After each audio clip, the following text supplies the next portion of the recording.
Hey guys, Wormeck here, bringing you the inaugural episode of Warframe 101.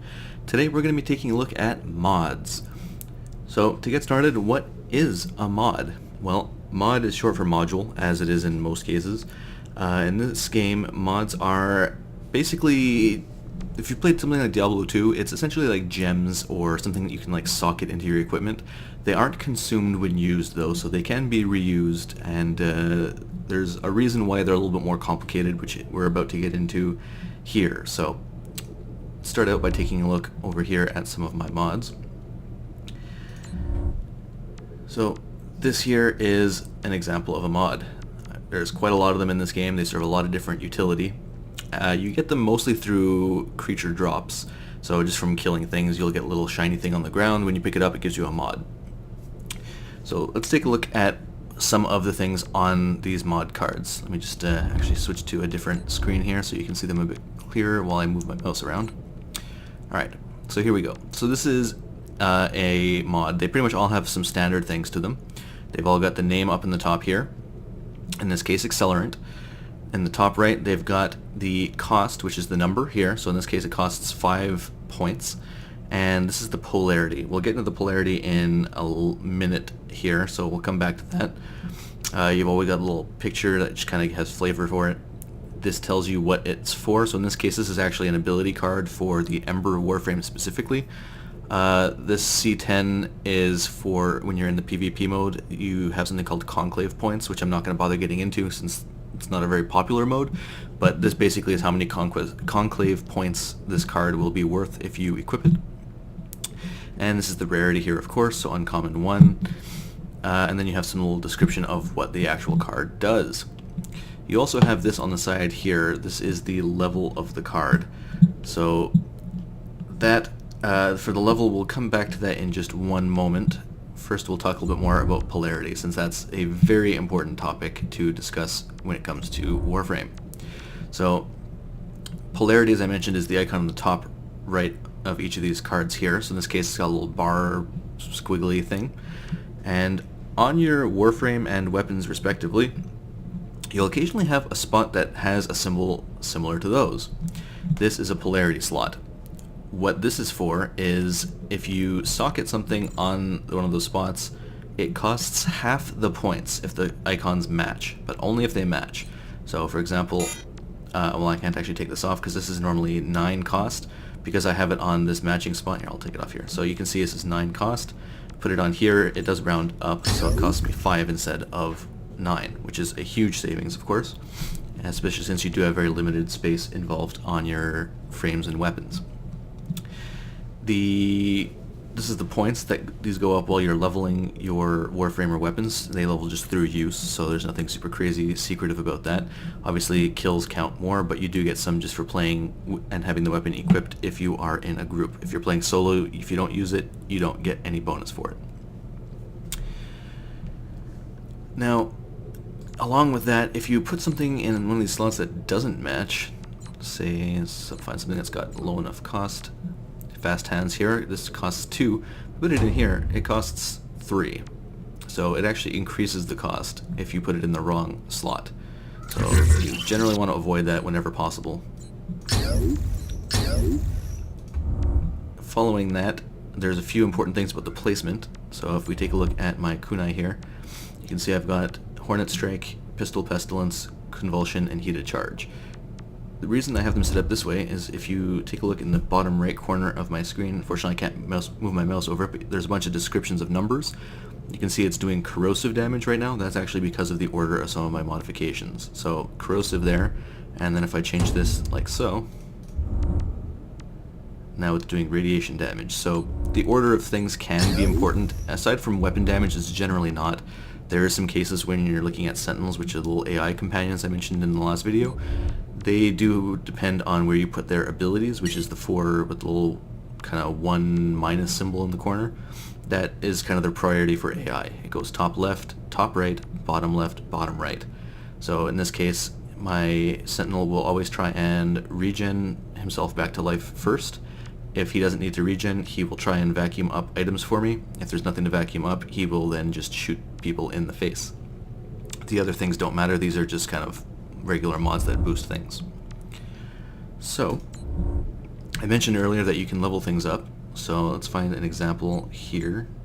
Let's take a look at Fast Hands is not a good example because I won't be able to level it, but Flow, for example. So Flow increases my power of my equipped Warframes by 75% when it's equipped. It's currently at this is actually rank 3 because it starts at 1 with none of these filled out, so that's kind of confusing a little bit, but this is rank 3 even though it's got 2 dots in it. Unless you want to go with rank 2 and rank 0 is the start, whatever. So Fusion is the way that you level things up. Now you can fuse them with their matching card, which gives you a pretty decent bonus. You can fuse them with random ones, but as you can see the experience kind of barely goes up there. And you also have these cards called Fusion Cores. These are your main bread and butter for leveling your cards. These can drop from pretty much everything. They are not mods on their own. They can't be equipped on anything. They are solely for fusing things. And they fuse for quite a lot, as you can see there. It just kind of jumps right up as I stick these in. So I'm not going to actually put that many, but go ahead with this. And it does cost some credits depending on the level and rarity of the cards that you're fusing. So in this case, because I have some rares, it costs me a little bit more. But there you go. So that's how it works in terms of fusing one with one of its own. I can show you that here. So it does give a decent amount. As you can see, it does increase a fair bit compared to, say, this little ghost, which barely does anything, and these also increase it by a fair amount. So priority is usually fusion cores for the rarest things, and cards of the same card for most cases. Fusion cores are a good idea to save for your rarest cards, as they do cost a lot later on to actually get up higher for some of the rare ones. Now you've also got something called Transmuting, which I personally am not a huge fan of, but I got enough cards to kind of show it off here. So basically you select 4 mods. It can be any 4, they don't have to match. I'll grab a Freeze, a Ghost.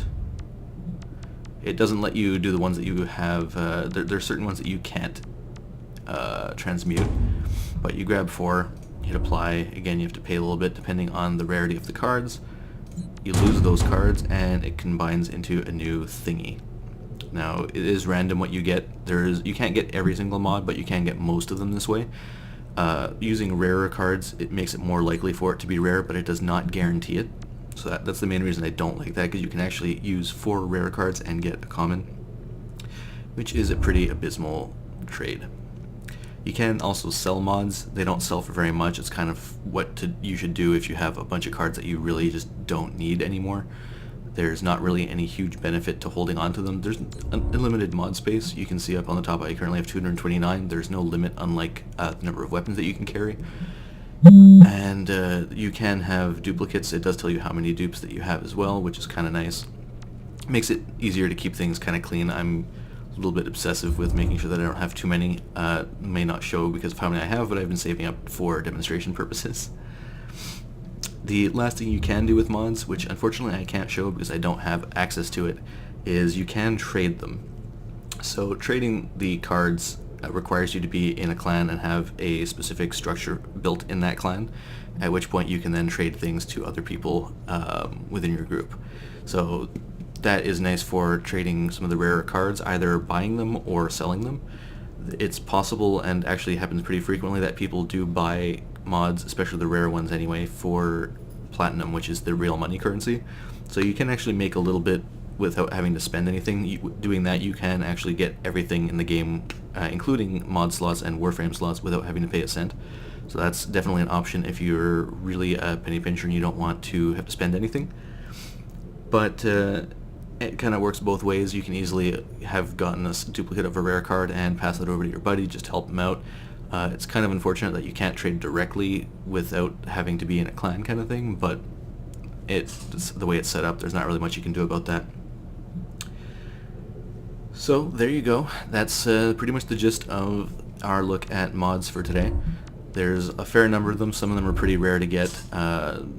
Some of them you might chase for a while. I had to go for quite a while to get Serration.